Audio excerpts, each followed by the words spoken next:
نہیں ہوتی. ایک شخص نے اپنی زندگی کے 60 سال خیر کے ساتھ گزارے، وہ ڈسکس نہیں ہوتا، لیکن اگر انسان ہونے کے ناطے بیچارے سے کہیں کوئی غلطی ہو گئی تو گلی گلی ڈسکس ہوتی ہے. یہ مزاج ہوتا ہے. وہ بات جگہ جگہ ہوتی ہے اور احتجاج عروج پکڑ گیا ہے، بات پھیلتی جا رہی ہے. 3 دن سے اماں نے روٹی نہیں کھائی. جناب سعد بن ابی وقاص گھر آئے. تیسرے دن روز آتے تھے، کھانا کھاتے، روٹین میں آرام کرتے چلے جاتے. گھر آئے اور اپنی والدہ کی طرف دیکھا. نوجوانوں میری طرف دیکھو، چھوٹی چھوٹی باتوں پہ ارادے توڑ دینا اور چھوٹے چھوٹے معاملات آنے پر کمزور پڑ جانا. حضرت سعد بن ابی وقاص آئے، یہ نیکی کا نشہ ہے. اور اپنی والدہ کے قریب کھڑے ہو کے نا تو مسکرا کے، جوش جذبات پہ نہیں، علیمی سے، بردباری سے ہنس کے کہنے لگے اماں تو مجھے سب سے زیادہ جانتی ہے، تجھے سب سے زیادہ پتہ ہے کہ میں کس مزاج کا ہوں، اور تجھے یہ بھی پتہ ہے کہ میں نے ڈھلنا ہوتا تو میں کب کا تیری بات میں ڈھل چکا ہوتا.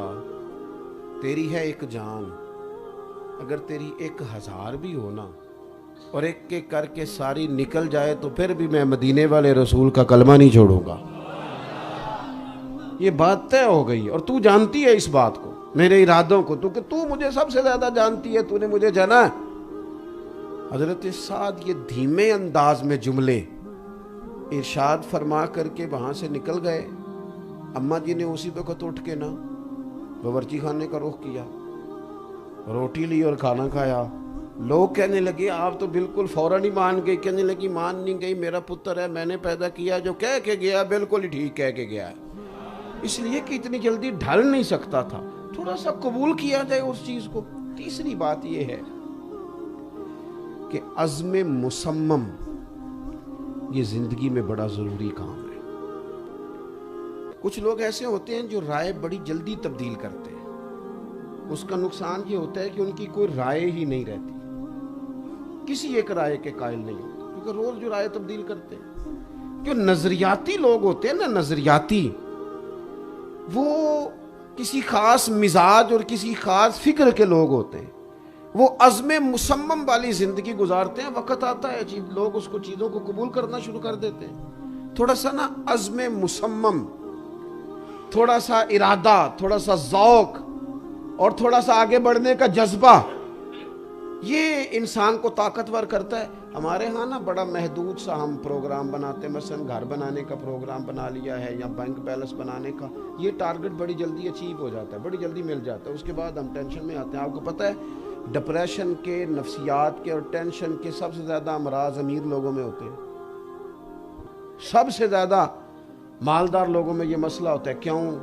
وہ اس لیے کہ اب ان کے پاس عملاً کرنے کو کوئی کام نہیں اور سارا دن بیٹھنا ہے اور بڑی آسودگی میں آرام سے بیٹھنا ہے، تو طبیعت بڑے سکون میں ہے، تو پھر وہ ذہن الجھنا شروع ہو جاتا ہے. کوئی عملی طور پر تھکاوٹ کا سلسلہ نہیں رہتا. عزم مصمم ہو، زندگی میں بڑا ٹارگٹ ہو، انسان کچھ کر گزرنے کی بات کرے اور اس کی سوچ بڑی ہو، اس کا ارادہ تگڑا ہو. وہ جب بولے تو پھر وہ مضبوط بات کرے اور بڑی بات کرے. کبھی بھی کمزور بات، چھوٹی سی بات، اتنا سا کرنا ہے، یہ میرا چھوٹا سا ٹارگٹ ہے، اس پر نہ رہے. اقبال کہنے لگے کہ بازو تیرا توحید کی قوت سے قوی ہے اور تیرا حدود اربع کیا ہے؟ ایک شہر، ایک ملک، کہیں سرحدوں کا کوئی جو ہے وہ حد بندی. فرمانے لگے نہیں، بازو تیرا توحید کی قوت سے قوی ہے، اسلام تیرا دیس ہے کیونکہ تو مصطفی ہے. اسلام تیرا دیس ہے، سارے علاقے تیرے ہیں کیونکہ تو مسلمان ہے. زمین اللہ کی ہے اور نبوت رسول رحمت کی ہے، تو حضور کا غلام ہے. بڑی بات. آپ دیکھیے صحابہ فرماتے ہیں ہمارے لیے سب سے مشکل جو اوقات تھے وہ غزوہ خندق کے موقع پر تھے. جتنے عرب قبائل تھے سارے اکٹھے ہو کے آ گئے تھے، اسلام پر حملہ آور تھے سارے. اور یہاں ماحول، زمینی حقائق یہ تھے کہ قحط کا دور تھا، پتھر باندھے لوگوں نے پیٹ پہ اور کڑاکے کی سردی، اور اتنا بڑا لشکر حملہ آور ہے. حضور نے مشورہ کیا صحابہ سے. ہمارے ہاں لوگ مشورہ نہیں دیتے، حکم دیتے ہیں. کہندے جی میری مننی نہیں سی تے پھر مینوں پوچھیا کیوں سی؟ وہ بھائی آپ سے مشورہ مانگا تو حکم مشورہ وہ ہوتا ہے جو بلکہ صحیح حدیث میں ہمیں ملتا ہے. ایک صحابی تھے، یہ آپ نے بات یاد رکھنی ہے. ایک صحابی تھے تو ان کی اہلیہ ناراض ہو کے چلی گئیں، وہ چاہتے تھے واپس آ جائیں. تو نبی پاک علیہ السلام نے نا اس خاتون سے کہا، خود حضور نے، النبی اولیٰ بالمؤمنین من انفسہم، حضور جانوں کے مالک ہیں. نبی پاک نے اس صحابیہ سے کہا کہ تیرا شوہر چاہتا ہے کہ تو لوٹ آئے تو واپس چلی جا. تو اس نے عرض کی، حضور میں کنیز ہوں، آپ حکم کریں، جیسے کہیں گے میں کروں گی، بس اتنا فرما دیں کہ یہ حکم ہے کہ مشورہ ہے. حضور اس میں گنجائش ہے مجھے مرضی کرنے کی یا حکم ہے؟ تو محبوب نے فرمایا نہیں، یہ مشورہ ہے، تم چاہو تو جاؤ، چاہو تو تم نہ جاؤ، رب رسول تمہیں اختیار دیتے ہیں. تو عرض کی، حضور پھر میں ان کے ساتھ نہیں رہنا چاہتا، مجھے الگ کر دیا جائے. تو خدا کے بندو، مشورے کو مشورہ ہی رہنا چاہیے. یہاں جنگ خندق کے موقع پر نبی اکرم صلی اللہ تعالیٰ علیہ وسلم نے صحابہ سے مشورہ کیا تو جو بڑے بڑے لوگ مشورہ دینے والے تھے اور بڑی مضبوط رائے والے تھے، آج حضور نے ان کا مشورہ قبول نہیں کیا، بلکہ مشورہ قبول کیا سیدنا سلمان فارسی کا رضی اللہ تعالی عنہ. حضرت سلمان فارسی نے عرض کی، حضور ہمارے علاقے میں خندق کھودی جاتی ہے اور اتنی چوڑی کھودی جاتی ہے، اس میں آگ جلائی جاتی ہے کہ تیز دوڑ کے بھی گھوڑا آئے تو اسے پھلانگ نہ سکے، اگر وہ کھود لی جائے تو پھر کیسا؟ تو محبوب نے فرمایا بالکل ٹھیک ہے، اب خندق کھودنی ہے. تو صحابہ کام کرنے لگے ہیں. تو صرف کارکن نہیں کریں گے، صرف شاگرد مرید نہیں کریں گے، بلکہ رسول کریم نے فرمایا مجھے بھی دو کدال.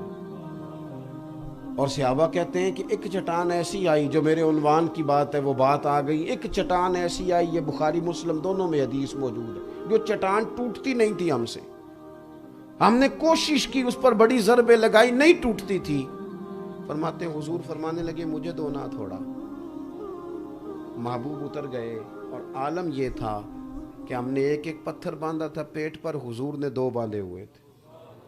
آپ نے میری بات پر غور کرنا ہے، بھوک سے پیٹ پر پتھر باندھے گئے ہیں، سارا کفر حملہ آور ہے، کڑاکے کی سردی ہے، حالات انتہائی ظاہری طور پر صحابہ کہتے ہیں ہمارے لیے مشکلات والے ہیں، لیکن حضور کی سوچ کیا ہے، امت کو سبق کیا دے رہے ہیں. فرماتے ہیں اللہ اکبر کہہ کے جب محبوب نے اس چٹان پر ہتھوڑا مارا نا پہلا، تو پہلا ہتھوڑا مارتے ہی محبوب فرمانے لگے لو بھئی اللہ نے یمن کی کنجیاں مجھے عطا کر دی ہیں، یمن فتح ہو جائے گا، ہمارا ہو جائے گا.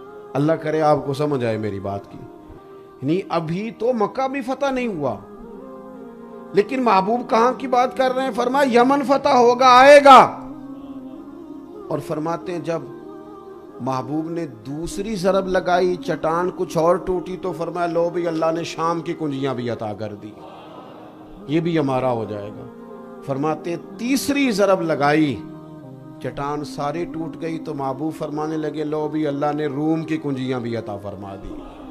صحیح حدیث میں آپ کو ملے گا. جب تک ٹارگٹ بڑا نہیں ہوتا اور بات آگے نہیں بڑھتی، زندگی میں کوئی لطف ہی پیدا نہیں ہوتا، کوئی مزاج ہی پیدا نہیں ہوتا. کوئی ایسا، مجھے بہت پرانی بات یاد ہے، ہم پڑھتے تھے تو مفتی اعظم پاکستان حضرت مفتی عبدالقیوم صاحب ہزاروی رحمۃ اللہ علیہ کی خدمت میں ہم اپنے استاد صاحب کے ساتھ گئے ملاقات کے لیے. تو بزرگوں نے مفتی صاحب سے گفتگو شروع ہوئی تو مفتی صاحب فرمانے لگے کہ استاد صاحب کو کہ مفتی صاحب روڈ کے اوپر جگہ خریدے، مدرسہ بنائیں. تو حضرت فرمانے لگے جو اندر بنا ہے اس کے پیسے پورے نہیں ہوتے، اتنا خرچہ ہے طلباء کا. تو روڈ کے اوپر فرمانے لگے آپ جگہ تو لیں، آپ جگہ لیں، جب لے لو گے پھر دوڑو گے بھی، پھر کوشش بھی کرو گے، ٹارگٹ تو بڑا لو. میں ان کی بات سن رہا تھا تو میں سوچ رہا تھا یار یہ کیسے لوگ ہیں کہ جو کسی کو بڑا کام، ہمارے ہاں لوگ کیا کرتے ہیں، بڑی کچی کچی باتیں کرتے ہیں، بڑی کمزور بات، کیسے ہوگا، کس طرح ہوگا، لوگ تو اوے اٹھ باندھ کمر کیوں ڈرتا ہے، پھر دیکھ خدا کیا کرتا ہے.